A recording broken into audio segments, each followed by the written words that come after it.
तो संविधान के सफ़र पर बनी इस विशेष सीरीज़ के आखिरी मुकाम तक हम आ पहुँचे हैं और आज हम बात करेंगे पिछले कुछ वर्षों में बने ऐसे अधिनियमों की जिन्होंने आर्थिक रूप से, सामाजिक रूप से और राजनीतिक रूप से देश को एक नई दिशा दी।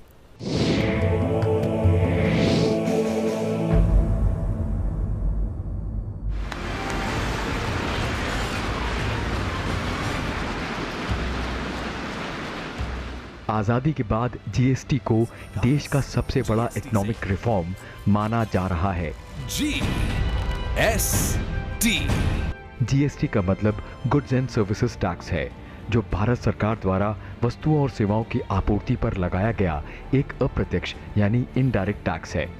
ये 1 जुलाई 2017 से संविधान के 101वें संशोधन द्वारा लागू हुआ। जीएसटी का सबसे महत्वपूर्ण पहलू ये है कि ये पूरे देश में समान उत्पादों के लिए एक समान कर प्रणाली लागू करता है। जीएसटी ने सभी केंद्रीय और राज्य अप्रत्यक्ष करों को बदलकर पूरे भारत को एक बाजार बना दिया है। आपको ये जानकर हैरत होगी कि इस बिल पर राज्यसभा में वोटिंग के दौरान विरोध में एक भी वोट नहीं पड़ा और पक्ष में 203 सदस्यों ने मत दिया। Now, subject to correction, ayes 203, noes nil.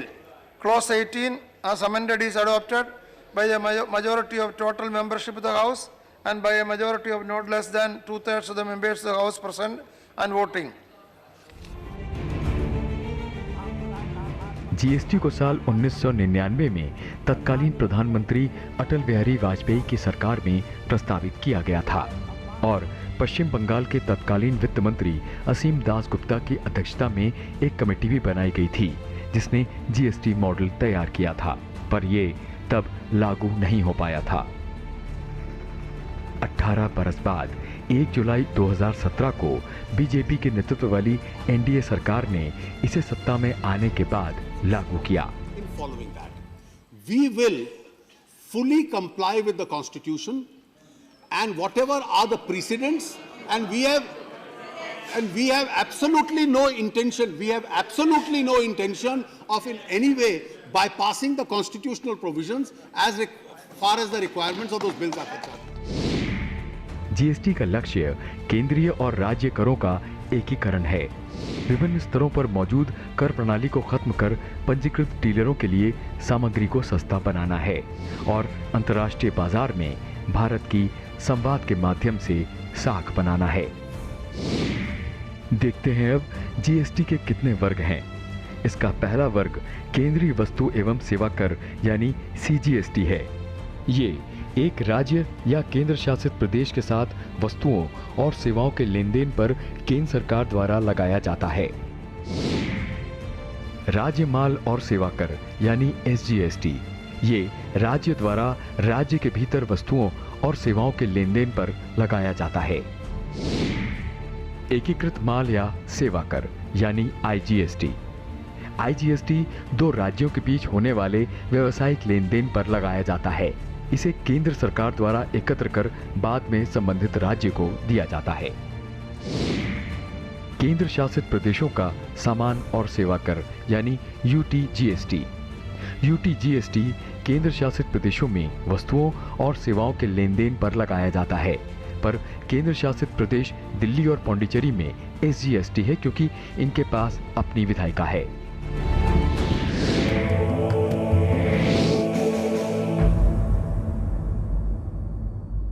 क्या आप जानते हैं कि सन 2018 में करीब 1.5 लाख लोगों की मौत इस देश में रोड एक्सीडेंट्स में हुई थी। अगर हम इंटरनेशनल रोड्स ऑर्गेनाइजेशन के स्टैटिस्टिक्स को माने तो करीब 10% मौतें पूरी दुनिया में भारत में होती हैं, या कहीं 10% से थोड़ी ज़्यादा। इसकी 2 बुनियादी वजह हैं।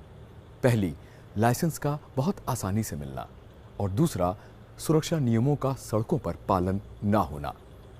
सरकार के लिए एक संकेत था कि इस कानून में सुधार की ज़रूरत है, तो इसी के चलते मोटर व्हीकल अमेंडमेंट एक्ट 2019 लाया गया। तो ज़रूरत थी कुछ ऐसे कदमों की जिसका संदेश सड़क का इस्तेमाल करने वालों को सीधा पहुंचे। कठोर प्रावधानों वाले मोटर वाहन संशोधन विधेयक 2019 से कुछ ऐसा लक्ष्य हासिल करने की कोशिश सरकार ने की है। आपको बता दें कि इससे पहले साल 1988 में मोटर वाहन अधिनियम बना था। सड़क परिवहन एवं राजमार्ग मंत्री नितिन गडकरी ने 15 जुलाई 2019 को लोकसभा में मोटर वाहन संशोधन बिल 2019 पेश किया। और मैंने 5 साल सब कोशिश करने के बाद में भी ये बिल नहीं आ पाया। आप जो कहेंगे मेरे साथ बैठिए, मैं आप जो कहेंगे उसको मान्य करने के लिए जो पब्लिक इंटरेस्ट में तैयार हूं। इसमें कोई हमारी राजनीति नहीं है, पर लोगों की जान बचाने के लिए इस बिल को आप स्वीकार करें, यही मेरा ऑप्शन है।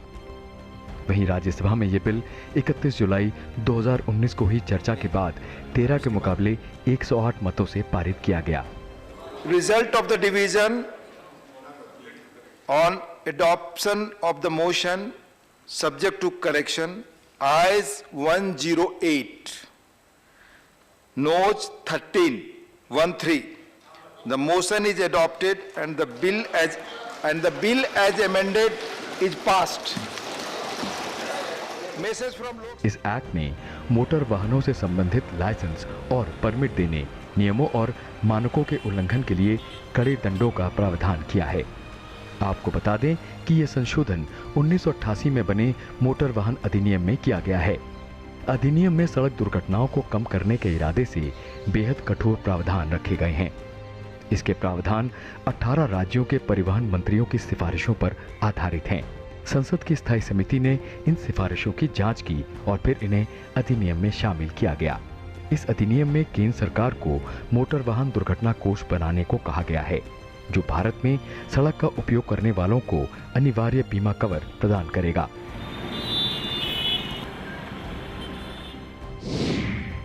मोटर वाहन अधिनियम की कुछ खास बातें। केंद्र सरकार गोल्डन आवर के दौरान सड़क दुर्घटना के शिकार लोगों का कैशलेस उपचार करने की एक योजना विकसित करेगी। गोल्डन आवर घातक चोट लगने के बाद की 1 घंटे की समयावधि होती है, जब तत्काल मेडिकल उपचार से जान बचाई जा सकती है। केंद्र सरकार थर्ड पार्टी इंश्योरेंस के अंतर्गत मुआवजे का दावा करने वालों को अंतरिम राहत देने के लिए एक योजना भी बना सकती है। अधिनियम में हिट एंड रन के मामलों में न्यूनतम मुआवजे को बढ़ा दिया गया है। मृत्यु की स्थिति में 25,000 रुपए से बढ़ाकर 2 लाख रुपए तक का मुआवजा किया गया है, जबकि गंभीर चोट की स्थिति में 12,500 से बढ़ाकर 50,000 रुपए तक का मुआवजा किया गया है। ये अधिनियम केंद्र सरकार को ऐसे मोटर वाहनों को रिकॉल करने का आदेश देने की अनुमति देता है जिसमें कोई ऐसी खराबी हो जो कि पर्यावरण, ड्राइवर या सड़क का प्रयोग करने वालों को नुकसान पहुंचा सकती हो। ऐसी स्थिति में मैन्युफैक्चरर को खरीदार को वाहन की पूरी कीमत लौटानी होगी और खराब वाहन को दूसरे बेहतर वाहन से बदलना होगा। इसके अलावा अधिनियम में एक राष्ट्रीय सड़क सुरक्षा बोर्ड का प्रावधान है, जो केंद्र सरकार अधिसूचना के जरिए बनाएगी। ये बोर्ड सड़क सुरक्षा एवं यातायात प्रबंधन के सभी पहलुओं पर केंद्र और राज्य सरकारों को सलाह देगा। और हाँ, ये अधिनियम उन लोगों के लिए चेतावनी बनकर आया है जो सड़क पर नियम कानून का अक्सर उल्लंघन करते हैं। ताजा प्रावधानों में विभिन्न अपराधों के लिए दंड को कई गुना बढ़ा दिया गया है, जैसे शराब या ड्रग्स के नशे में वाहन चलाने पर अधिकतम दंड 2,000 रुपए से बढ़ाकर 10,000 रुपए कर दिया गया है।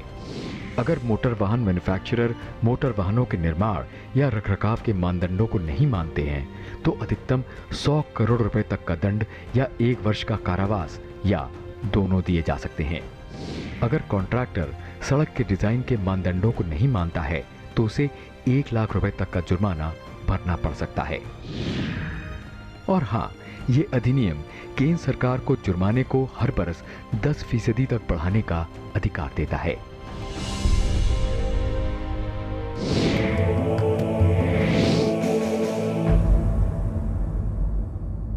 माना जाता है कि मुद्दतों से होते आए जातिगत भेदभाव ने भी हमारे देश में गरीबी और पिछड़ेपन को बढ़ावा दिया है। फिर 1992 में सुप्रीम कोर्ट ने जाति के आधार पर आरक्षण की व्यवस्था की। आपकी जानकारी के लिए आर्टिकल 15 और 16 में भी सामाजिक और शैक्षणिक रूप से पिछड़े वर्गों के लिए आरक्षण की बात की गई है।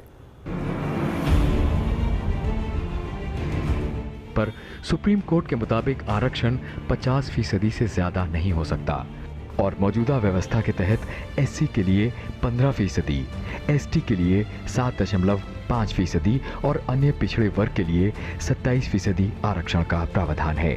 पर तब सुप्रीम कोर्ट ने आर्थिक आधार पर आरक्षण देने से इनकार कर दिया था। पर जिस किसी राज्य में आर्थिक आधार पर आरक्षण देने की कोशिश भी हुई तो उसे कोर्ट ने खारिज कर दिया। पर समय समय पर आर्थिक रूप से कमजोर वर्ग के लिए आरक्षण की मांग बुलंद होती रही है। महोदय, मैं प्रस्ताव करता हूं कि संविधान का और संशोधन करने वाले लोकसभा द्वारा यथापारित संविधान संशोधन विधेयक 2019 को पारित किया जाए और फिर साल 2019 में आर्थिक रूप से पिछड़े सामान्य वर्ग के लोगों को शिक्षा और सरकारी नौकरियों में 10% आरक्षण के संविधान संशोधन विधेयक को मंजूरी दे दी गई। जो आधार बनते हैं रिजर्वेशन के लिए वो इसलिए बनते हैं कि कोई भी वर्ग या कोई भी समाज का एक हिस्सा जो सारे देश के जो बेनिफिट्स हैं, जो कॉन्स्टिट्यूशनल बेनिफिट्स हैं, जो इकोनॉमिक बेनिफिट्स हैं या सोशल बेनिफिट्स हैं, उसके आधार के ऊपर बनता है। आर्थिक आधार पर अभी तक नहीं बने थे और वो जो आर्थिक रूप से सीमित थे उनको ये सब बेनिफिट्स नहीं मिल रहे थे। The only way to do it was through the constitutional amendment. So इसलिए 103rd जो कॉन्स्टिट्यूशनल अमेंडमेंट है वो इसलिए बनाई गई थी कि जो इकोनॉमिकली बैकवर्ड हैं, जो 10% कोटा है उनके लिए होगा, सेंट्रली रन इंस्टीट्यूशंस के लिए और सेंट्रल गवर्नमेंट एम्प्लॉयमेंट जॉब्स के लिए।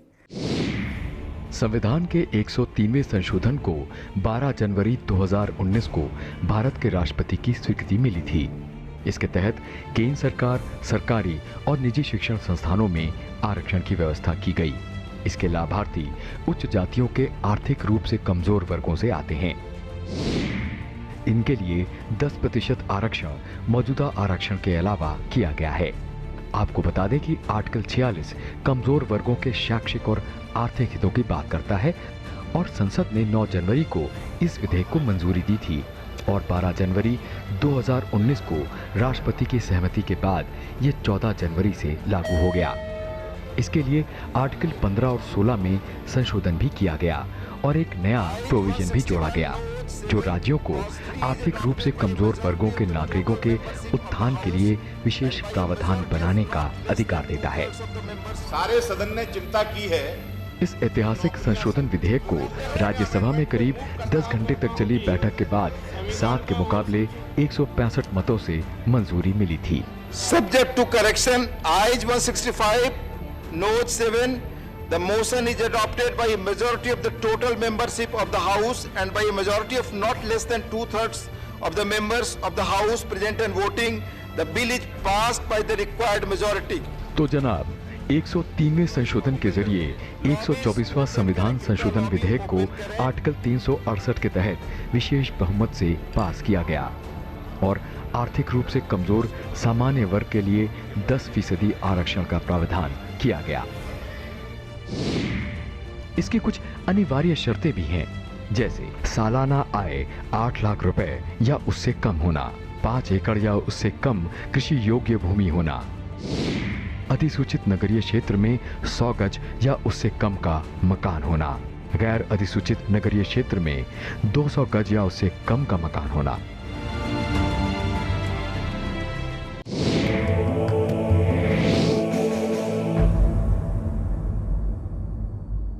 और अब बात एक ऐसे कानून की जिसे हम और आप ट्रिपल तलाक कानून के नाम से जानते हैं। तलाक की प्रथा मुस्लिम समाज से जुड़ी हुई है जिसके तहत शौहर अपनी पत्नियों से अलग होते हैं। पर यह समस्या तब बनी जब शौहरों ने एक ही बार 3 बार तलाक कह के अपनी पत्नियों को अपने से दूर कर दिया। मुद्दतों से पसरी ये समस्या मुस्लिम महिलाओं के लिए नासूर बन चुकी थी। मैं भी एक बेटी की माँ हूँ। कल जाके गलती से आपके परिवार में, एक खुशहाल परिवार में, उस बेटी को व्हाट्सएप पे तलाक तलाक तलाक बोल दिया आपकी बहू बेटी को, तो आपको मुबारकबाद देंगे या आपके लिए हम दुख पैदा करेंगे? आखिरकार इसके खिलाफ लगातार बढ़ते विरोध की गूंज संसद तक पहुंची, जिसने फिर इस कुप्रथा को खत्म करने का मन बनाया। सुप्रीम कोर्ट के निर्देश की आवश्यकता नहीं है, ये संसद खुद अपने आप में सक्षम है। मुस्लिम महिलाएं विधेयक 2019 इसी संकल्प का नतीजा था, जिसने ट्रिपल तलाक को गैर कानूनी और दंडनीय बनाया।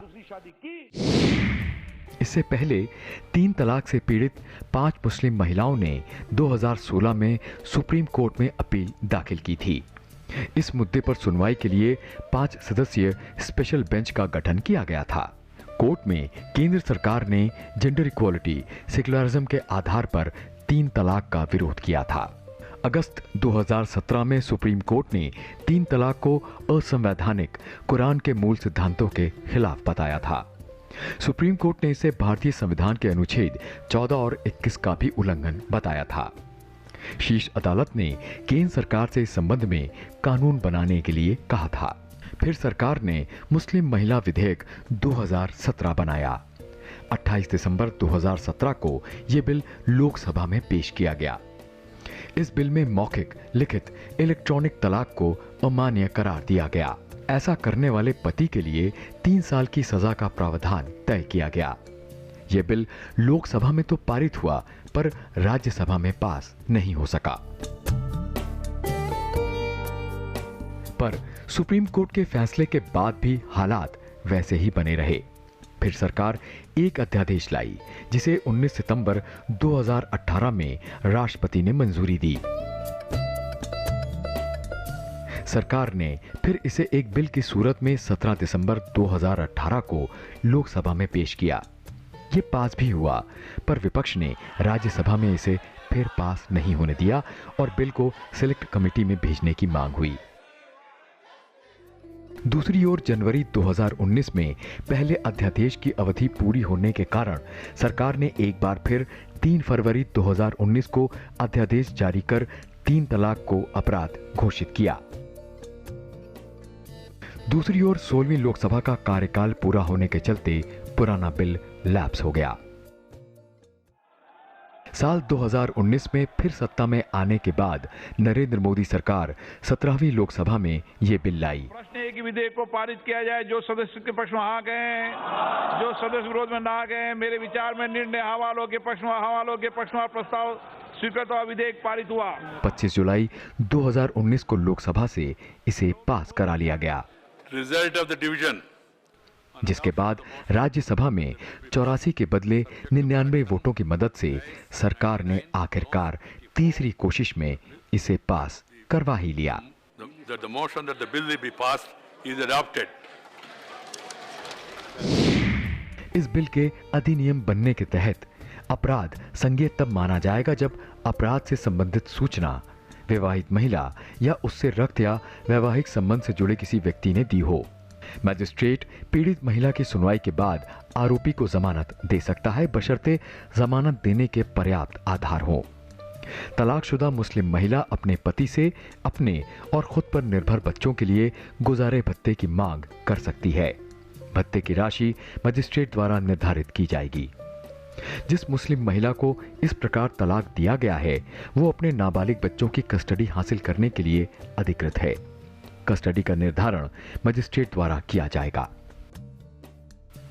यह कानून ट्रिपल तलाक को संज्ञेय यानी कॉग्निजेबल बनाता है। इसका अर्थ यह है कि पुलिस बिना वारंट के भी आरोपी को गिरफ्तार कर सकती है और जिसके चलते 3 साल की कैद और जुर्माने की सजा हो सकती है।